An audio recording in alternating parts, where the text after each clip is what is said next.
Hi friends पुणी थे समस्त को स्वागत आपण प्रिय चैनल सिटी स्टूडेंट को ओडिशा रे कार्यरत 1 लाख ऊर्ध्व अंगनवाड़ी दीदी मानक पई रही सबुठार गोटे बड़ घोषणा जहाँकि ओडिशार राज्य सरकार निश्चिंत रूपे यह घोषणा करछंती। तो सहित आम जानिबा पोषण योजना रे कार्यरत समस्त कर्मचारी मानकर जो दरमा वृद्धि होईची तार जो लेटर ओडिशा सरकार तरफ आम पाखे हस्तगत होईची आम देखिबा जे केबे ठारू ये दरमा आपणकर लागू हम और केबेठू दरमा आपण पाइबे। तो सहित आम देखा अंगनवाड़ी केन्द्र मानकर जो विभिन्न समस्या थिला ओडिशा सरकार या समाधान करने जाउछंती एवं अंडार मूल्य वृद्धि करिसेंती एवं एई अंडा मूल्य केबेठू लागू हम पूर्व मासरू लागू हम कि पूर्वर पिछला भाव लागू हम ए निश्चिंत आम ए संपर्क आलोचना करवा। ता सहित आम देखा अंगनवाड़ी दीदी मानकर जो विभिन्न इश्यू थिला तो दरमा रिलेटेड नहीं माननीय उपमुख्यमंत्री राजस्थान फेरी जो खुशी खबरटी देते केबेठू लागू होपाई बजेट रे टंका आसी कि नहीं आम निश्चय जाना। ता सहित आम जाना जे राशन कार्ड जदि आपण पाखे अच्छी तो आपण मैंने फेरैबा केते दूर युक्तियुक्त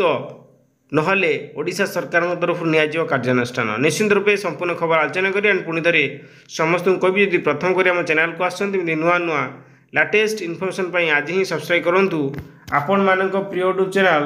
सिटी स्टूडेंट को सब्सक्राइब करते और घंटी बटन दाबी दिंतु जहाँ सब प्रकार इनफर्मेशन आपण आम चैनल माध्यम पाइपर। प्रथम तो देखी अंडा दर वृद्धि मुख्यमंत्री को कृतज्ञता देले ओडिशार उपमुख्यमंत्री निश्चित रूपे गोटे सबुठार गोटे बड़ खबर दीर्घ दिन आशा आकांक्षा उद्दीपनार अंत होईची ओडिशा सरकार अंडा दर फाइनाली वृद्धि कराई जहाँकि अंडा दर पूर्वर थिला 5 टंका 5 टंकार अंडा आजिका समय मिलवा कष्टकर। तो निश्चित रूपे यहाँ सरकार हृदबोध कर अंडार मूल्य 5 ରୁ 7 टंका को वृद्धि कर देखिपे जे कि ओडिशार उपमुख्यमंत्री माननीय प्रभाती परिडा मैडम जे कि माननीय मुख्यमंत्री को कृतज्ञता ज्ञापन कर देखिपे शिशु मानकर पोषण को दृष्टि रखी अंगनवाड़ी केन्द्र पर दिया अंडार मूल्य 5 ରୁ 7 टंका को वृद्धि करने निष्पत्ति नहीं माननीय मुख्यमंत्री मोहन सार को अशेष अशेष कृतज्ञता ज्ञापन करुच्ची। एथिपाई राज्य सरकार वर्ष को 175 कोटी टंका खर्च करें। आपने देखिपे जे अंडार मूल्य वृद्धि पाई माननीय उपमुख्यमंत्री माननीय मुख्यमंत्री को कृतज्ञता ज्ञापन कर अंडार मूल्य 5 ରୁ 7 टंका वृद्धि पाई जहाँकि वार्षिक अतिरिक्त आपणकर 175 कोटी टंका खर्च हम ए रिलेटेड निश्चित रूप आम जाना जो दरमा वृद्धि कथा जो आप कहली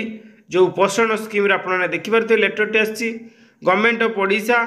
स्कूल एंड मास डिपार्टमेंट विद्यालय गणशिक्षा विभाग 28/8/2025 चिठी आपने देखिपे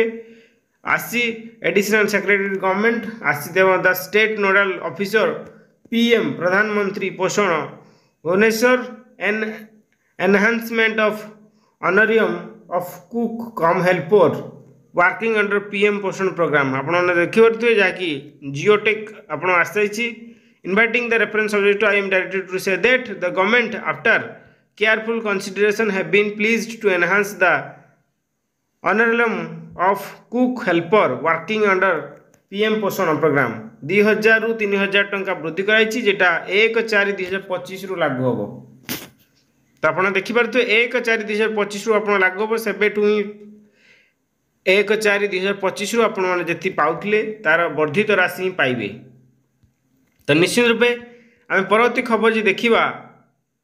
जे आपण मानकर बजेट आसी ओडिशा रे 2,90,000 कोटी बजेट आसी ए बजेट रे सबु विभाग को दृष्टि दी आपण मानकर दरमा वृद्धि कथा कहतु आम देखा विभिन्न विभाग रे आपण मानकर बहुत टंका सैंक्शन कराई एवं यही सब टंका को केते शीघ्र खर्च करने ओडिशार माननीय मुख्यमंत्री निश्चित निर्देश देते आपने देखिपे जहाँकि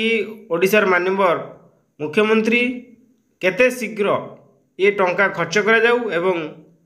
जो जो विभाग जिते परिमाण टंका से टंका से विभाग में जहाँ भी इश्यूज अच्छी ତାକୁ ଖର୍ଚ୍ଚ କରିବା माननीय मुख्यमंत्री निर्देश रही। विभागीय खर्च समीक्षा कले मुख्यमंत्री मार्च सुधा 85% खर्च कर निश्चित रूप आप देखिपे मार्च मस सुधा जमीक 85% टंका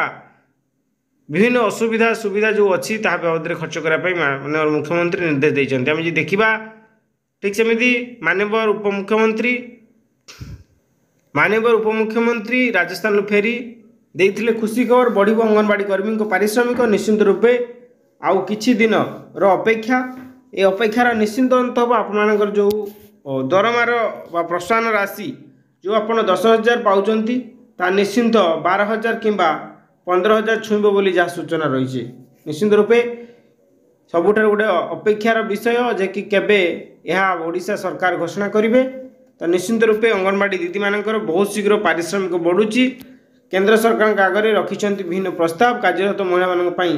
हॉस्टेल दाबी रखिंट माननीय उपमुख्यमंत्री।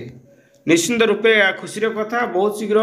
आपण मानकर जो डिमांड थिला सरकार पूरण करने चाहते धैर्यर सहित अपेक्षा करूँ। ताठू सब गोटे दुखर कथा जहाँकि ग्रामांचल जार मासिक आय 10,000 से राशन कार्ड फेरतु जहाँकि रही राशन कार्ड जो आपण मैंने पाई राशन कार्ड जो मानकर ग्रामांचल रोचंती 10,000 और जो मैंने सहरांचल रोचंती